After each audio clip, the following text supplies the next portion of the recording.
Hey everyone, it's Julia, the Nomadic Crafter, and I have a story for you today about two beautiful Huskies that ran across the front of my van this morning.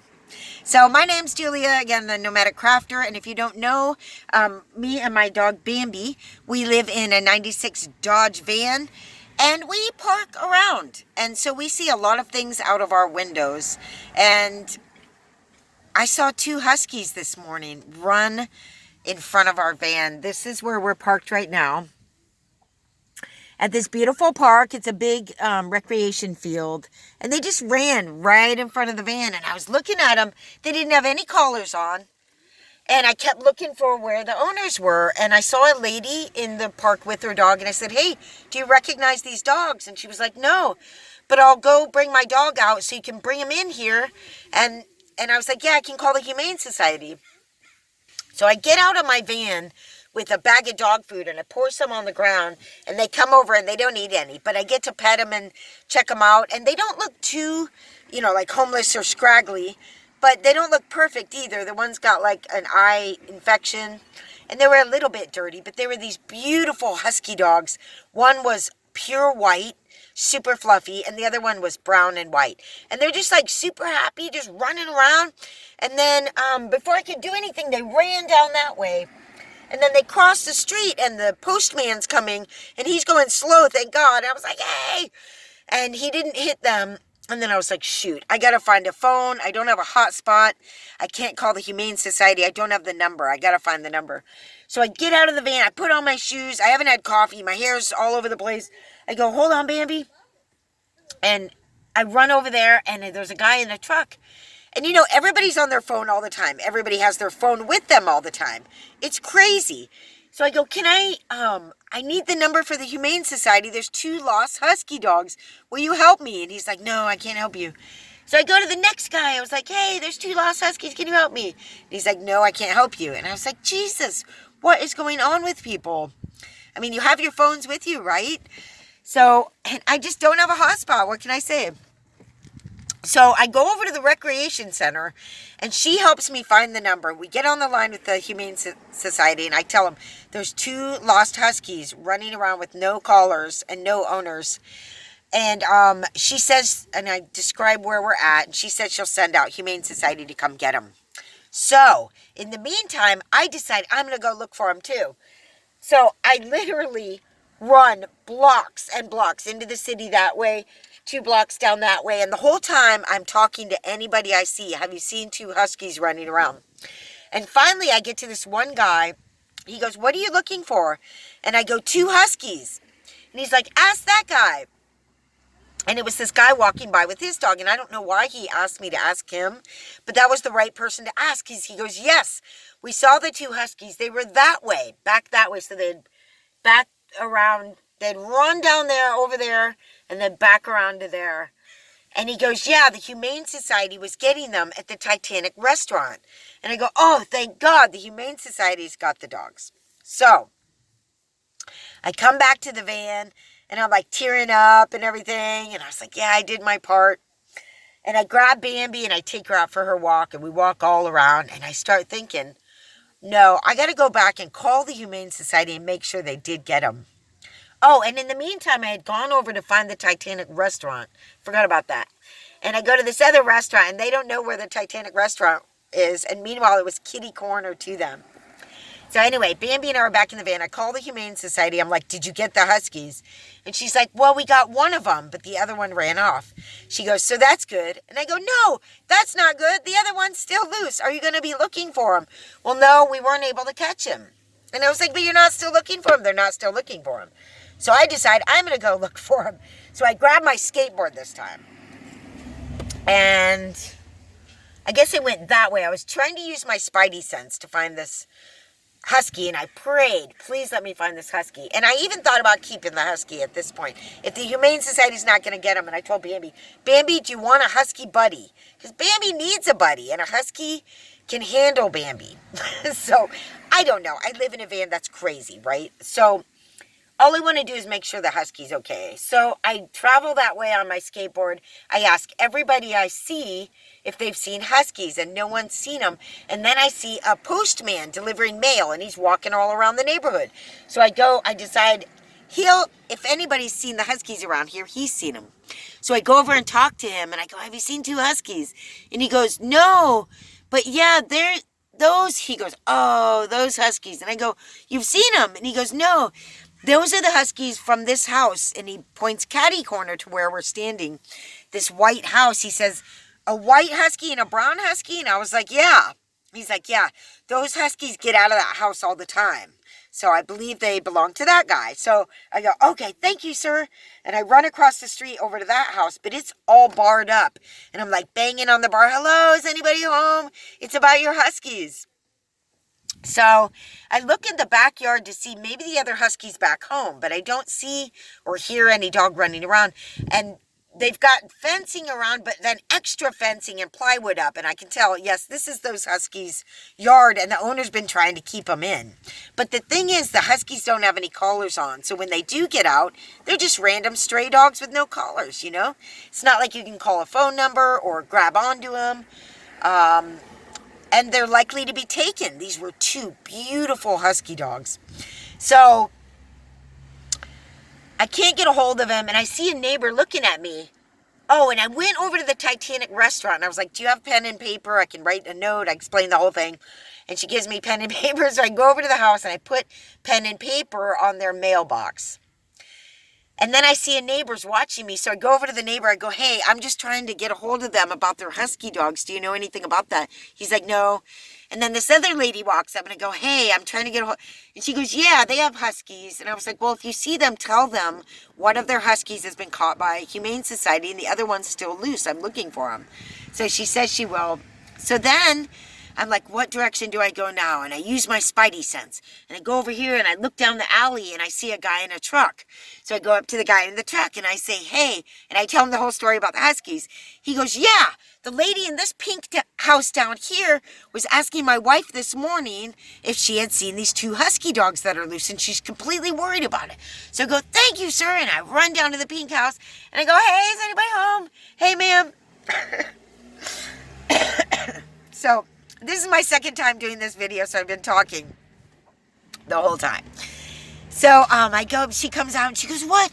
And I go, your huskies, do you have 2 huskies? And she goes, yeah, what? And I go, okay, finally I found you. I go, so the 2 huskies, I tell her the whole story. They ran by my van this morning. I went looking for them. I called the Humane Society, and they picked up one of them at the Titanic restaurant, but the other one is still loose. And there I see she's got the husky there with her, the brown one. So I go, thank God. Okay, the husky's fine. The other one's safe. And I go, I'm sorry I called the Humane Society, but, you know, she's going to get a ticket and a fine. And the more times they get that, at some point they'll take the huskies away from them. But they are letting the huskies get out with no collar. So I was like, I'm sorry, but I wanted to make sure the husky's okay. And she was like, that's fine. You did the right thing. I'm glad the husky's okay, too. And I said, I thought they were owned by the guy in the White House. And she goes, yeah, they are. That's my brother. And that he works a lot, and he can't keep them contained. And that the one brown one comes over to her house all the time when he gets lost. And that she walks the brown one, but she has to wait till nighttime to walk the white one. So she says, you know, I say, you know, because I said, they don't get walked, do they? Because that's why they're getting out. They need to run. And they looked so happy running around. They were so happy. So I go, she goes, yeah, it's kind of a problem. And all of the family tries to help walk them, but he just can't walk them enough. And I was like, you really need to get a collar, because that's going to help, you know, someone call about them or hold on to them. And she goes, yeah, I know, I need to. And I had a collar and a leash in my backpack in case I found him. And I forgot in the course of the conversation to offer her that. But anyway, I told her she could go to the Humane Society and get a free tag, or just go down to the grocery store. So she goes, yeah, I need to do that. And I go, look, it looks like you're really trying to help your brother take care of these dogs. And he's unable to because he works so much. I go, they're beautiful dogs. I go, I know you don't know me from Adam, but I have my own rescue dog that I rescued. I said, if you ever need help walking these dogs, honestly, I'll give you my name and number. Just give me a call. I know that sounds crazy, but I work right nearby. And if you're just like, they haven't been walked this week and you guys are busy, I will seriously walk your dogs. And I didn't say that I didn't want to take your dogs and I wouldn't take your dogs. I have my own dog and I can't have 3 dogs. But this is on an honest offer to just walk your dogs for you if you need it. So, but I wish I had told her that, don't worry that I wouldn't take your dogs and I'd give you all my information and my license plate and everything. But I didn't tell her that. But I did tell her I'd walk the dogs if she needed to call me. And if I was available, I would do that. So they were wonderful dogs. So that's the story of the 2 Huskies this morning and how through my efforts and my worry and talking to complete strangers, which is something we don't do these days, and then tracking down the owners and getting the help from a restaurant and other people, finally tracked down the story of these Huskies, made sure the one was back home safe. Thank God, because I would have worried about it the whole time. And the other one was letting the owner know that the other one was at the Humane Society. Then when I got back to the van, I called the Humane Society and let them know, hey, I tracked down the owners and the other Husky is safe at home, so you don't need to go try and find him. And that the owners would be calling to get their white Husky.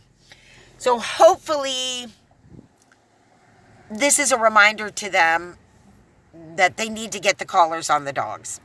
So, but you could tell that the owner was trying to keep them in there with that big fencing. I mean, it was all the way up as high as it could go. I don't know how they got out. So I wanted to say, living in a van, you see a lot out of the windows, and I see stray dogs sometimes. 3 weeks ago, there was a little dog in that lot I tried to feed, and he ran off, and I worried about him.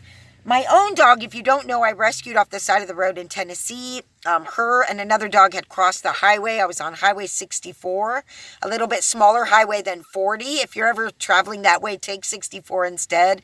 It's really beautiful. It's farmland. And I had the camera up on the front of the van, and I had just taken it down. And a few minutes later, 2 dogs ran across the street, and I swerved over and then parked on the side of the road. And I ended up rescuing Bambi dog that day. And after going to the shelter and checking for a microchip and getting her shots and looking for puppies that she might have had and looking for the other dog, I took her with me and we drove, west, for a half hour. And then I turned back and went back to that little town and looked that part of the highway and looked for the puppies again and looked for the other dog again. And she had already weaned them a month earlier, but there was a possibility that they were out there. But I talked to all the neighbors in that neighborhood and none of them had seen any puppies with her, though one neighbor had been feeding her. So we drove out again another half hour and I drove back again and looked again. So, yeah, we didn't find anything. But incidentally, when we finally got back on the highway again, within 15 minutes, a policeman pulled me over and searched half my van for an hour. But we were okay. So anyway, my own dog is rescued, and I'm really a big dog person. My Pie dog was a rescue dog as well, and she was rescued with 5 little she was a chow mix, so 5 little bright orange little puppies. And I really wish I would have visited them while I was in South Carolina when I first got Pie Dog, but I didn't. But I did try to after Pie Dog died, but they said they didn't have any information. They were probably worried I was going to try and take Pie's puppies from their owners because I was in grief mode. I still am. Anyway, very quickly, I wanted to tell you the story of my last studio apartment. There were 3 adult dogs and 2 puppy dogs in these 2 cages on this property where no one was living. And these were hunting dogs. And there's a lot of those in South Carolina. And the laws for neglect and treatment of dogs do not apply to hunting dogs in South Carolina. So these dogs were in these dirty cages with poop. They didn't always have regular water in a really, really 100-degree high humidity area. And I eventually ended up talking to the owner's father, and he was joking around that he wanted to feed them every day, but the son only wanted to feed them every other day, because that makes them real hungry, so they go hunting, and they'll chase better and hunt better when they're hungry. And that was, really BS. So I would sneak over there, and there's no one living there, and someone would come by every day or so and check on their water. So I would go over there and give them a lot of attention. I would hose out their cages of all the poop and pee. and I would fill their waters because there was a hose right outside. And I would do that a lot. I even snuck them out a couple times for walks. And a lot of times there would be dogs that would be traded out and new dogs would come in, and these dogs would be super sick, like super skinny, like almost dead, like queasy and cuts all over them. So they had been out hunting, and now they were here to, heal before they went back out again. And I ended up feeding this one dog that was so skinny, and I just gave him all this food. So yeah, all of that's illegal, private property and all of that, but those dogs weren't being taken care of. And at that time I was considering getting some property, renting some property, and trying to rescue dogs and find homes for them. And I still want to do that. The name of my dog rescue would be called Grateful Dogs, the Grateful Dead. So anyway, I just wanted to say how I'm a dog person. Even my first dog, Nesta, was a rescue dog that the people couldn't keep him because they were moving to Costa Rica, and the dog had nipped at their new baby, and the dog, Nesta, had gotten thrown against the wall by the husband, and the relationship in the family wasn't good, so they were finding an owner for that dog, and I ended up being the owner. That was my first dog, Nesta. He was 8 years old when I got him. He was the best dog ever. Anyway, so I'm a real dog person, and I tell you, I have my leashes and collars ready like I did with Bambi. And obviously I can't have a bunch of dogs in the van, but if I ever see a stray dog, I have the number in my phone now, and any area that I stay in from this point, I'm going to have the Humane Society's number with me at any time, at all times, so I can call.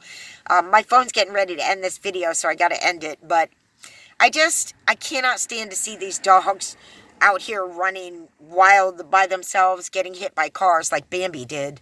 And these Huskies were so beautiful. I'm glad they're safe and sound now. So thanks for watching. If you have any questions, let me know. Bye.